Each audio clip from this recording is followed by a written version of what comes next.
एक STM officer अपनी सहेली की शादी में जा रही थी। उसने आम लड़की की तरह कपड़े पहने हुए थे, ना कोई सरकारी गाड़ी ना कोई सुरक्षा, बस एक आम लड़की की तरह मोटरसाइकिल चला रही थी। जब वो हसनाबाद शहर के पास पहुंची तो आगे एक पुलिस चेक पोस्ट दिखाई दिया।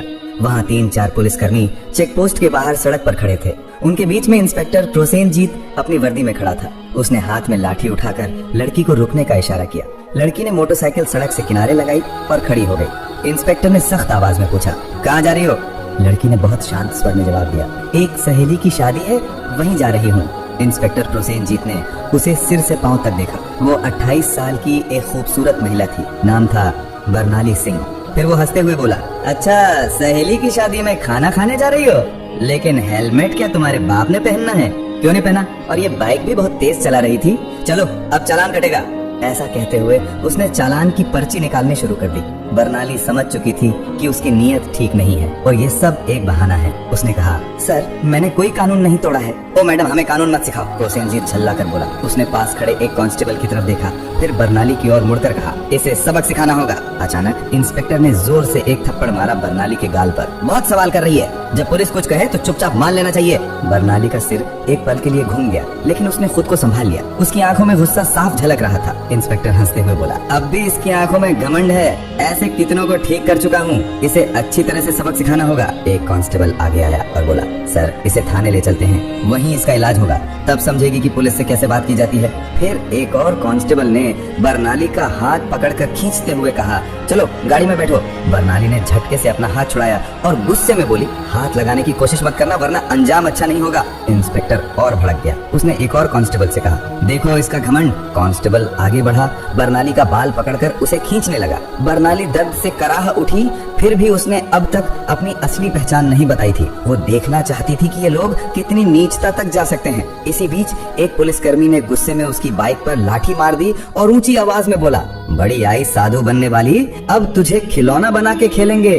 बरनाली सिंह अब अच्छे से समझ चुकी थी कि उसके साथ क्या होने वाला है और ये लोग कितना नीचे गिर सकते हैं। इंस्पेक्टर की आंखों में गुस्सा भरा था। वो जोर से चिल्लाया, तेरे जैसे कई होशियार देखे हैं, पुलिस से पंगा लेगी, आज मजा चखाएंगे, चलो इसे थाने ले चलते हैं, वहाँ समझ में आ जाएगा। इस समय भी बरनाली सिंह चुप थी। उसने अब भी अपनी पहचान उजागर करने की कोई कोशिश नहीं की। वो देखना चाहती थी कि ये लोग प्रशासन की कितनी बदनामी कर सकते हैं और एक आम नागरिक पर किस हद तक जुल्म ढा सकते हैं। इंस्पेक्टर प्रोसेनजीत अब खींच चुका था। उसके सामने एक ऐसी महिला खड़ी थी जिसके कोमल गाल पर थप्पड़ पड़ा था, जिसके बाल खींचे गए थे, जिसे जबरन सड़क पर घसीटा गया था। फिर भी वो एक मूर्ति की तरह शांत खड़ी थी, न कोई चीख न कोई आंसू। इंस्पेक्टर प्रोसेनजीत सोच रहा था, थाने पहुंचते ही देखता हूँ इस जिद्दी और घमंडी औरत का इलाज कैसे किया जाए। ये सिर्फ गुस्सा नहीं था, ये वो गुस्सा था जो अंदर ही अंदर सुलग रहा था। चौकी इंचार्ज इंस्पेक्टर हंसते हुए बोला, अब इसकी जबान भी चलने लगी है, चलो थाने देखेंगे कितनी चलती है इसकी जबान। थाने में घुसते इंस्पेक्टर जोर से चिल्लाया, ओए कहाँ गए सब, चाय पानी लगाओ जल्दी, आज एक खास माल आया है। बरनाली सिंह अब भी कुछ नहीं बोली, बस थाने की दीवारों को देखती रही। वो देख रही थी कि ये लोग उन निरीह लोगों के साथ कैसा व्यवहार करते हैं जो कभी आवाज नहीं उठाते। तभी एक कांस्टेबल इंस्पेक्टर प्रोसेनजीत की ओर झुककर फुसफुसाया, क्या केस है सर? इंस्पेक्टर ने हंसते हुए कहा, अरे कुछ भी नहीं, स्पीड ब्रेक करो या हेलमेट का बहाना मारो, जो मन हो लिख दो, बस अंदर करना है और इसका घमंड तोड़ना है, ज्यादा सवाल मत कर। बरनाली सब कुछ सुन रही थी, लेकिन उसकी आंखें अब भी चुप थीं। मानो वो चाहती थी कि पुलिस की ये गिरावट खुद उनके ही मुंह से उजागर हो। इंस्पेक्टर कुर्सी पर बैठा, हाथ में पेन लिया और टेबल पर घुमाने लगा। फिर बरनाली की ओर देखकर पूछा, नाम क्या है, कहाँ रहती है, किसकी बेटी है? बरनाली चुप रही। फिर इंस्पेक्टर बोला, सुनाई नहीं देता, नाम क्या है तेरा? लेकिन बरनाली की चुप्पी अब भी पत्थर की दीवार जैसी अड़िग। तभी इंस्पेक्टर ने जोर से मेज पर हाथ मारा, इतनी जोर से कि आवाज पूरे थाने में गूंज उठी। फिर गुस्से से चिल्लाया, सुनाई नहीं देता, नाम बता जल्दी। बरनाली ने मुंह घुमाकर शांत स्वर में उत्तर दिया, जी सुमिता शर्मा। इंस्पेक्टर उसके चेहरे की ओर देखकर हंसते हुए बोला, हो बड़ी चालाक लड़की है तू, झूठ बोलने में तुझे खासा तजुर्बा है, लेकिन याद रख ज्यादा होशियारी महंगी पड़ती है, एक भी गलती की तो पछताने का मौका तक नहीं मिलेगा। फिर बरनाली सिंह को जबरदस्ती उस सड़ी हुई हवालात में डाल दिया गया जहाँ पहले से 2 कैदी मौजूद थे। उनमें से एक कैदी ने बरनाली की ओर देखते हुए पूछा, बहन तूने क्या गुनाह किया है? बरनाली ने हल्की सी मुस्कान दी, लेकिन कुछ नहीं बोली। अब वो बस देख रही थी ये पूरा सिस्टम कितना सड़ चुका है। अगर एक एसडीओ को बिना वजह अंदर किया जा सकता है तो आम आदमी की हालत तो सोच पाना भी मुश्किल है। अब वो स्कूटरी के कोने में बैठी थी, सब कुछ देख रही थी, सुन रही थी और हर एक हरकत को समझ रही थी। उधर इंस्पेक्टर प्रोसेनजीत एक झूठी रिपोर्ट बना रहा था। उसने आदेश दिया, इसके ऊपर चोरी और ब्लैकमेलिंग का केस ठोक दो और फाइल पर हाथ मारते हुए बोला, चलो जल्दी। एक कांस्टेबल ने हिचकते हुए पूछा। लेकिन सर, बिना सबूत? प्रोसेनजीत हंसते हुए बोला, इस थाने में सबूत लाए नहीं जाते, बनाए जाते हैं। कुछ देर बाद एक कांस्टेबल कोठरी में आया और बर्नाली के कंधे पर जोर से हाथ मारा। तभी इंस्पेक्टर प्रोसेनजीत ने भी हाथ उठाया ही था कि तभी दरवाजे पर एक भारी कड़क आवाज गूंजी, रुको। सभी लोग घूमकर दरवाजे की ओर देखने लगे। वहाँ सीनियर इंस्पेक्टर संजय वर्मा खड़ा था। उसकी छवि बाकी अफसरों से कुछ बेहतर मानी जाती थी। वो अंदर झांका और महिला की हालत देखकर उसके माथे पर बल पड़ गया। उसने सख्त स्वर में पूछा, ये सब क्या हो रहा है? प्रसन्नजीत हंसते हुए बोला, कुछ नहीं सर, एक सड़क की औरत ज्यादा अकड़ दिखा रही थी, सबक सिखा रहा हूँ। संजय ने बर्नाली को ध्यान से देखा। उसका व्यवहार किसी आम महिला जैसा नहीं लग रहा था। उसने पूछा, इसका अपराध क्या है? प्रसन्नजीत थोड़ा घबरा गया और बोला, अब सर, चेकिंग में बदतमीजी कर रही थी। अब संजय को शक होने लगा। उसने बर्नाली से सीधे पूछा, तुम्हारा नाम क्या है? बर्नाली फिर भी चुप रही। प्रसन्नजीत हंसते हुए बोला, देखिए सर, नाम भी नहीं बता रही है। अब संजय पूरी तरह सतर्क हो गया। उसने सख्त आदेश दिया, इसे अलग कोठरी में रखो, अकेले। प्रसन्नजीत चौंक गया। लेकिन सर, संजय ने कठोरता से कहा, मैं खुद इसके पास रहूंगा। उसके आदेश पर बर्नाली को एक और अलग कोठरी में ले जाकर बंद किया गया। वो कोठरी पहले वाली से भी ज्यादा बदबूदार और अंधेरी थी। बर्नाली ने चारों ओर नजर दौड़ाई। एक कोने में एक टूटी हुई मेज पड़ी थी और पास ही एक जंग लगी लोहे की छड़। अब वो इस सड़े गले सिस्टम का असली चेहरा और भी करीब से देख रही थी। हर एक पल उसकी आंखें ये समझ रही थी, कानून अब सिर्फ फाइलों तक सीमित रह गया है। इसी बीच एक कांस्टेबल दौड़ते हुए आया और बोला, सर, बाहर एक बड़ी गाड़ी खड़ी है। प्रसन्नजीत चौंक गया। पूछा, कौन सी गाड़ी? कांस्टेबल घबराते हुए बोला, सर, सरकारी गाड़ी। प्रसन्नजीत तुरंत बाहर गया। गाड़ी के अंदर झांकते ही उसके होश उड़ गए। वो भागकर वापस आया और धीमी आवाज में बोला, सर। प्रसन्नजीत झुंझलाकर बोला, क्या हुआ? कौन आया है? कांस्टेबल कांपते हुए बोला, सर, कमिश्नर साहब आए हैं। प्रसन्नजीत का चेहरा फट पड़ गया। सीनियर इंस्पेक्टर संजय वर्मा भी सतर्क हो गया। अब मामला सीधे ऊपर तक पहुंच चुका था। कमिश्नर साहब थाने में दाखिल हुए। उनकी आंखों में गुस्सा साफ झलक रहा था। उन्होंने प्रसन्नजीत की ओर देखकर सख्त स्वर में पूछा, इंस्पेक्टर प्रसन्नजीत, ये क्या तमाशा चल रहा है यहाँ? प्रसन्नजीत घबरा गया और बोला, कुछ नहीं सर, एक छोटा सा केस है बस। कमिश्नर साहब ने टेबल से फाइल उठाई और ध्यान से पढ़ने लगे। उनके माथे पर शिकन आ गई। फिर वो कोठरी की तरफ झांके और बोले, ये कौन है? प्रसेनजीत तुरंत बोला, सर, इस महिला पर 420 और धोखाधड़ी का केस है। कमिश्नर ने सीधा सवाल किया, तुम्हारे पास सबूत है? फिर दोबारा बोले, कोई भी सबूत है तुम्हारे पास? अब प्रसेनजीत पूरी तरह फंस चुका था। कमिश्नर साहब ने सीधे महिला की ओर देखा और पूछा, तुम्हारा नाम क्या है? और तभी पहली बार बरमाली सिंह ने हल्की सी मुस्कान दी और कहा, एसडीओ बरनाली सिंह। थाने में एकदम सन्नाटा छा गया। हर चेहरा पीला पड़ गया। प्रोसेनजीत के हाथ पांव कांपने लगे। बाकी सभी कांस्टेबल हैरान होकर एक दूसरे की ओर देखने लगे। प्रोसेनजीत के पैरों तले जमीन खिसक गई। जिस महिला को वो एक मामूली अपराधी समझ रहा था, वो थी वही अधिकारी जो पूरे जिले की प्रशासनिक व्यवस्था संभालती थी।